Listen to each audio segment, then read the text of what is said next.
বইয়ের পাতায় চোখ বুলিয়ে ঘুমের ঘোরে ঢুলি, মাথার ভেতর ঘোরে শুধু ঠাকুর মায়ের ঝুলি।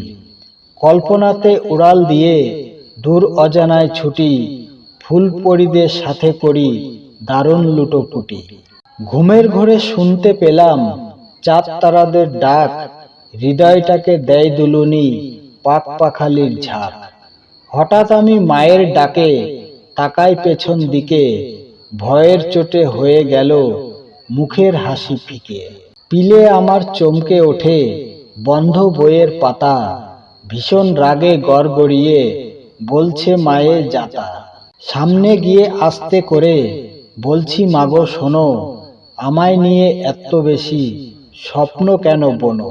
পড়ালেখায় মন বসে না, তাই তো আমি ঘুরি পাখির মতো পরীর মতো রাত দুপুরে উড়ি। বুঝতে পারি আমায় নিয়ে করো অনেক আশা, আমার জন্য সবার বুকেই তুমুল ভালোবাসা। আমি হলাম ডান পিঠে এক ছোট্ট গায়ের ছেলে, কেমনে দেব সবার মাঝে জ্ঞানের প্রদীপ জেলে। বড় হতে পারবো মাগো তোমার দোয়া পেলে, মানুষ হব অজ্ঞানতার কুয়াশাকে ঠেলে।